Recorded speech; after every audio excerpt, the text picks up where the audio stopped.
अस्सलाम वालेकुम, कैसे हैं आप? उम्मीद है आप अच्छे होंगे। आज मैं आपके साथ रेसिपी शेयर कर रही हूँ। ये मुल्तानी सोहन हलवा है और ये बहुत आसान और सस्ते तरीके से हम बनाएंगे। घर पर भी आसानी से बन सकता है।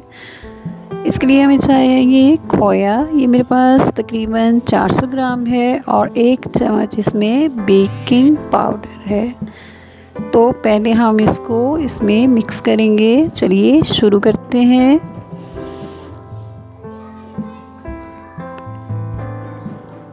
खोए को फोक की मदद से अलग कर लें और इसको आहिस्ता आहिस्ता खोए के साथ अच्छी तरह फेंट लें।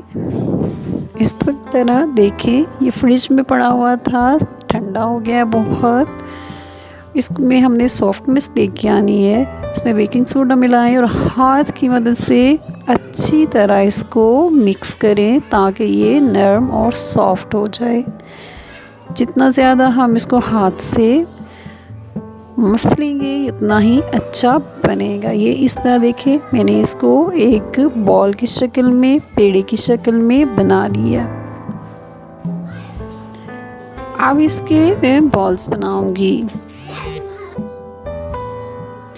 1 चम्मच मक्खन है, इसको मैंने पिघला लिया है। आप चाहें तो ऑयल भी इस्तेमाल कर सकती हैं, देसी घी भी इस्तेमाल कर सकती हैं। मैंने मक्खन लिया है और इसको पिघला लिया है, हाथ में लगा लिया और चम्मच के साथ मैं इसके बॉल्स बना रही हूँ। इस तरह ये बहुत ज़्यादा सॉफ्टनेस इसमें आ जाएगी और वो हमारा जो हलवा है वो बहुत ज़्यादा मज़े का और टेस्टी बनेगा। इस तरह सारे बॉल्स बना लें। ये देखिए, आसानी से ये चम्मच की मदद से आप इस तरह बना सकती हैं बॉल्स को। बॉल्स हमारे रेडी हो गए। अब हम दूसरे स्टेप की तरफ आएंगे। 1 कप चीनी है। जिस कप से आप चीनी डालेंगे उसी कप के साथ 1 कप उसमें पानी डाल लें। अब इसको हम बॉयल होने देंगे। जब पानी उबलने लगेगा यानी तेज़ गर्म हो जाएगा तो वो जो बॉल्स हैं वो एक एक करके हम इसमें डालते जाएंगे। ये देखिए, चीनी मिक्स होने लगी है। अब इसमें मैंने बॉल्स डाल दिए। ये जो बॉल्स है ये आहिस्ता आहिस्ता इसमें घुलते जाएंगे, मेल्ट हो जाएंगे और सारे इसके अंदर ही मिक्स हो जाएंगे। यानी चीनी, पानी और ये एक ही तरह के यकजान हो जाएंगे। ये एक शीरा बन जाएगा। जब ये पिघलने शुरू हो जाए, इसके अंदर घुलने शुरू हो जाए तो आप इसके बाद चम्मच के साथ इसको मुसलसल हिलाते रहें। ये देखें,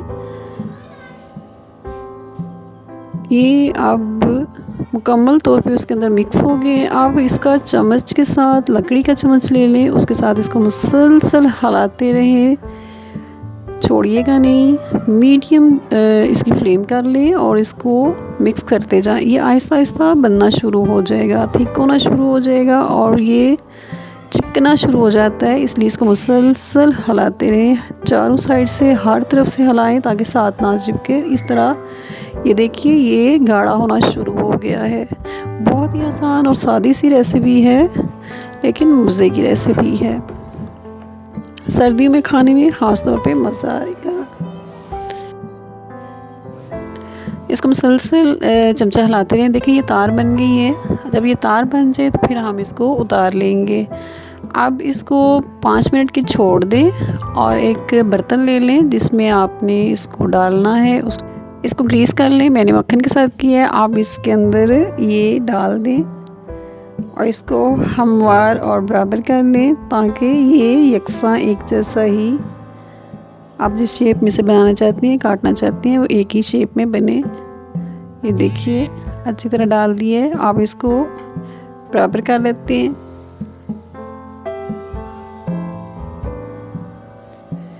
कटे हुए बादाम जो है, जिस शेप में आपने इसे काटना है उसी शेप में, इसी तरतीब के साथ कटे हुए बादाम उसके ऊपर लगा दें। जब ये ठंडा होगा तो ये अच्छी तरह इसके अंदर फिक्स हो जाएंगे।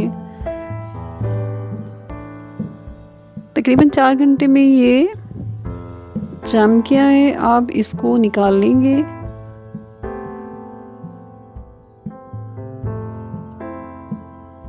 छुरी के साथ इसको चारों तरफ से काट लें किनारे, ताकि ये आसानी से बाहर निकल आए। ये बहुत ही मज़े की है। जब आप इसको मुंह में रखेंगे तो ये आपके मुंह में घुलता ही जाएगा। उम्मीद है मेरी ये रेसिपी आपको पसंद आएगी। मेरे चैनल को सब्सक्राइब करना मत भूलिएगा। मेरी वीडियो को लाइक करें, शेयर करें। अपनी पसंद के मुताबिक इसको आप काट सकते हैं। फिर मिलेंगे एक नई और मज़े की रेसिपी के साथ। अपना ख्याल रखिएगा। अल्लाह हाफिज़।